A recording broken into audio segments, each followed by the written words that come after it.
আজকে আপনাদেরকে দেখাচ্ছি যে গ্রামীণ জীবনের যে বিভিন্ন ফসল উৎপাদনের জন্য যে জমি প্রস্তুত, আসলে গরু দিয়ে যে মই দিয়ে জমির যে সমতা করানো, সেটি আসলে আপনাদেরকে আজকে দেখাবো।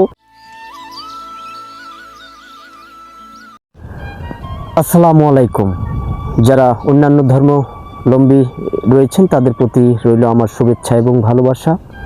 অন্যান্য দিনের মতো আজকে উপস্থাপনায় আমি মোহাম্মদ মেজবাউল হক, আপনাদের প্রিয় চ্যানেল ভিলেজ ডকুমেন্টারির পক্ষ থেকে সবাইকে আরও একবার জানাই হেমন্তর পক্ষ থেকে ভালোবাসা এবং শুভেচ্ছা। বন্ধুরা, আজকে আমরা যে ভিডিও কন্টেন্ট করতে আসছি সেটা হচ্ছে গরুর মই দিয়ে আসলে ফসল উৎপাদনের জন্য জমি যে তৈরির প্রক্রিয়া, সেটি আজকে আমরা আপনাদেরকে দেখাবো। আমরা আমাদের আগের পূর্ববর্তী যে ভিডিও কন্টেন্টগুলো বাংলাদেশ গ্রামীণ জীবনের বিভিন্ন অর্থকারী ফসল কিভাবে চাষ করা হয় এবং চাষিরা কী অবস্থা রয়েছে সেই সব সম্পর্কে আমরা আমাদের পূর্ববর্তী ভিডিওগুলোতে আপনাদেরকে দেখিয়েছি এবং জানিয়েছি। আজকে আপনাদেরকে দেখাচ্ছি যে গ্রামীণ জীবনের যে বিভিন্ন ফসল উৎপাদনের জন্য যে জমি প্রস্তুত, আসলে গরু দিয়ে যে মই দিয়ে জমির যে সমতা করানো, সেটি আসলে আপনাদেরকে আজকে দেখাবো।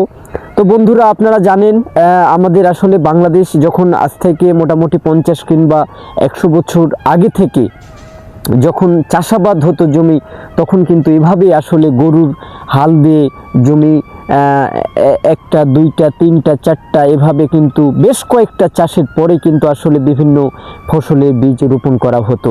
তখন কিন্তু এত টেকনোলজি, এত যান্ত্রিক মেশিন দিয়ে আসলে কিন্তু চাষাবাদের কিছু ছিল না। তখন কিন্তু শুধু গরু এবং মহিষ দিয়েই জমির যে বীজ রোপণ যে প্রক্রিয়া, তার পূর্ববর্তী যে কাজগুলো সেগুলো কিন্তু করা হতো। তারপর ধীরে ধীরে আধুনিক যুগের ছোঁয়া পাওয়ার পরে আসলে বিভিন্ন ধরনের যান্ত্রিক মেশিন, যেমন পাওয়ার টিলার, ট্রেক্টর, এইরকম জাতীয় মেশিন দিয়ে আসলে কিন্তু জমি চাষাবাদ করা হয়। এবং সেখান থেকে কিন্তু আসলে আমাদের যে একটা ঐতিহাসিক বা সংস্কৃতি, বাংলার সংস্কৃতি, গরু দিয়ে আসলে হাল চাষ করার পর এরপর মই দিয়ে জমি আসলে বপনের পূর্ব প্রস্তুতি গ্রহণ করা হতো, সে সকল কিন্তু আজকে আর দেখা যায় না। তো হঠাৎ আমাদের চোখে আসলে এই ভিলেজ ডকুমেন্টারির চোখে আজকে পড়লো যে এই দাউদপুর ইউনিয়নের মালদহ গ্রামের একটি মাঠে আসলে জমি দিয়ে গরু দিয়ে আসলে হাল চাষ করার পরে কিন্তু মই দিয়ে আসলে জমিটা সমতল করা হচ্ছে এবং মই দেওয়ার পরে কিন্তু আসলে চাষি এখানে ভুট্টা রোপণ করবেন। আজকে আসলে মানুষ কিন্তু আগে দেখতো হাত দিয়ে আসলে ভুট্টা লাগাইতো, কিন্তু মানুষ আজকে মেশিন দিয়েও ভুট্টা লাগানোর প্রক্রিয়া সম্পন্ন করছে। এভাবে আসলে যদি আমরা যান্ত্রিক নির্ভর হয়ে পড়ি, তাহলে কিন্তু আমরা দিনে দিনে আমাদের যে সংস্কৃতি সেগুলো থেকে আসলে আমরা অনেক দূরে সরে যাব।